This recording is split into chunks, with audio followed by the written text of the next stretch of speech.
Alright, y'all, Foggy Mountain Breakdown.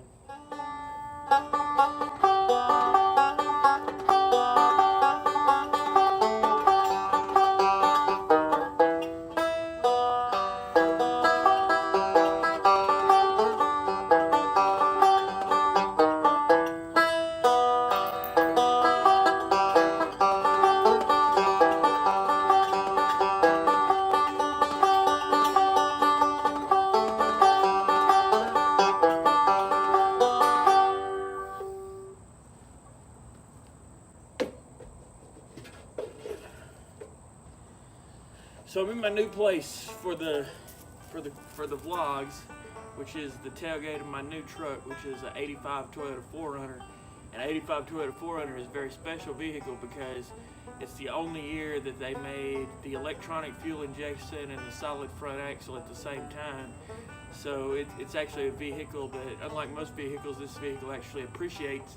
I got the gas tank out of it right now because it's rusted to pieces. It got water in it, and the fuel pump, everything's completely rusted out. So I'm changing basically the entire fuel system out, and should be running here in a couple of weeks. But today I wanted to talk to y'all about Randall Woodfin, and I've said on here before that we helped Randall get elected, and we expected certain things from him, and Randall he's a liar.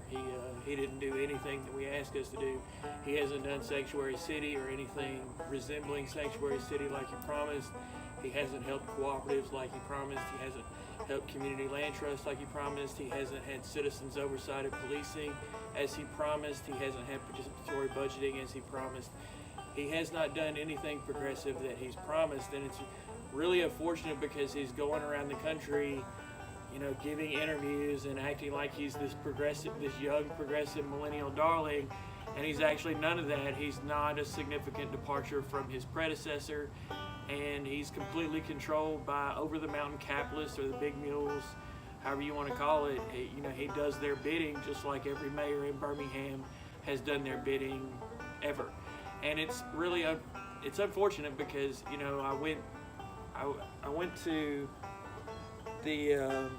the celebration after Randall got elected, and I saw the people there, and I saw the fresh progressive ideas and young faces, and it was really encouraging, and it was what Birmingham could be. But you can't escape the dominance of the big mules, and I don't think Randall had that analysis. I think Randall thought that it thinks that everybody's his friend, and I think Randall is out for Randall, and Randall is out for his career and what is gonna be most expedient for him to be able to get the type of support he needs to become governor or senator or congressman, or maybe he has ideas on the presidency. I'm sure some people are probably telling him that, but he hasn't done anything. That he's not the progressive hero that we thought he was, and that he led us to believe that he was. And I take responsibility for that. I got many people involved in the campaign, supporting him and pushing for him,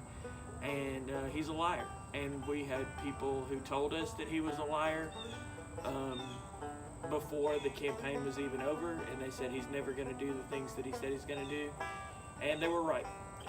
Terry Rector Michael and Juliet Eastlick are two people who are always suspicious of Randall because of his time on the school board. And I mean, he has no progressive values, and he has no values whatsoever. He has taken money from the Trump administration to do over-policing when he said he would work with people like Black Lives Matter on the policing question, and he never really committed to being completely against over-policing, but he did agree to work with him, and he hasn't worked with anybody. There's a sanctuary executive order on his desk right now that he agreed to sign. He won't sign it. That's important for keeping undocumented people within Birmingham's borders protected. Randall won't sign it, and he won't sign it because he says that he's afraid that federal money will get cut off, and that's a backboneless argument. If federal money gets cut off, then we'll just do without, and maybe it'll force us to think about policing in a different way than this punitive terrorization of poor people in poor communities, and it's just a shame. And you know, Randall is not who we thought he was, and Randall is still skating by on his progressive cred in the national media, and we need to work to take away that progressive credibility. If he still has local credibility, you know, that's what locals need to deal with, and that's what the local Birmingham people need to deal with. But we can't allow Randall to be this Ocasio-Cortez type media darling, because he's nothing like Ocasio-Cortez, and he's everything like his neoliberal predecessors. He's everything like Hillary Clinton, like Bill Clinton, and he's nothing like Bernie Sanders or Nina Turner, the people who are supporting him. So I say we work to undercut his national credibility and see what happens in the next election. Zach Henson, Montgomery, Alabama, August 2018. Peace, y'all.